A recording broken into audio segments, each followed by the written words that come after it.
Friends, welcome back to my channel. ফুলকো ফুলকো নানপুরি কার না প্রিয়, তাই বাড়িতেই বানিয়ে নিলাম তুলতুলে নানপুরি।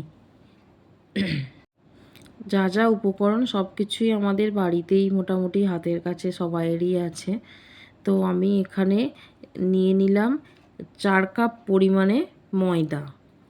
ময়দার মধ্যেই আমি মিশিয়ে নিলাম একটু লবণ অল্প, তারপর একটু তেল দিলাম। তেল দেবার পরে আমি দিলাম বেকিং সোডা, বেকিং পাউডার, ওটা অল্প একটু সামান্য হাফ চামচ দিতে হবে। তারপরে দিয়ে দিলাম আমুলের একটা দুধ, গুঁড়ো দুধ, ওটা ময়দার মধ্যেই মিশিয়ে নিলাম। আর একটা বাটিতে আমি আগে অল্প হালকা কুসুম জলে ইস্ট ভিজিয়ে রেখেছিলাম, সেই ইস্টটা আমি দিয়ে দিলাম। আর এখানে টক দই বাটিতে ফেটিয়ে রেখেছিলাম, সেই টক দইটা আমি ময়দার মধ্যে মিশিয়ে ভালোভাবে একটা ডো তৈরি করব। ভালোভাবে ময়দাটাকে আমি অল্প হালকা কুসুম জলে মেখে ভালোভাবে একটা সুন্দর ডো তৈরি করে নিয়ে ময়দাটাকে আমি 1 ঘন্টার জন্য রেস্টে রাখবো।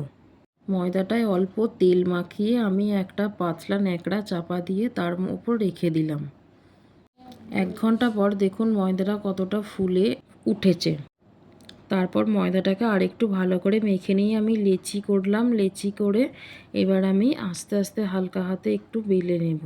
তো বেলার সময় এটা কিছুটা মোটাও থাকবে না লুচিটা, আর কিছুটা পাতলাও হবে না, মোটামুটি মোটা থাকবে, সেরকমভাবে আমি লেচিটা বেলে নেব।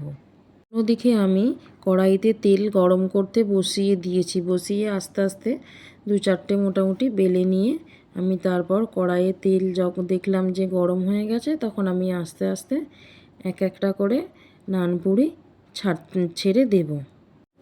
দেখুন নানপুরিটা আমি তেলে দিয়েছি, কত সুন্দর নানপুরিটা আস্তে আস্তে এরকমভাবে তেলটা চারিদিকে চারিয়ে দিলে নানপুরিটা আস্তে আস্তে সুন্দরভাবে ফুলে উঠবে। তো দেখুন এইভাবে মোটামুটি বাড়িতে চেষ্টা করলে ভালোই করা যাবে। দেখুন তৈরি হয়ে গেল আমাদের ফুলকো ফুলকো নরম তুলতুলে নানপুরি। এই নানপুরিটি আপনারা আলুর দম অথবা চানা পনিরের সঙ্গে ভালোভাবে পরিবেশন করতে পারবেন।